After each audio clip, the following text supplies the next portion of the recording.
Friends, if you want to view recently deleted videos from TikTok and want to restore them, then this video is for you. In this video, I will tell you step by step how you can check and restore your deleted videos.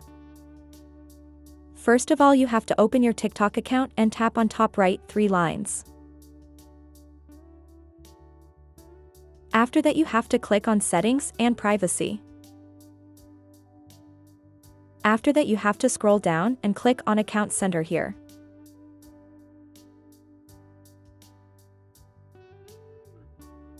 When you will click on Account Center, here you will see an option Recently Deleted. You have to click on it. Here you have to click on Recently Deleted.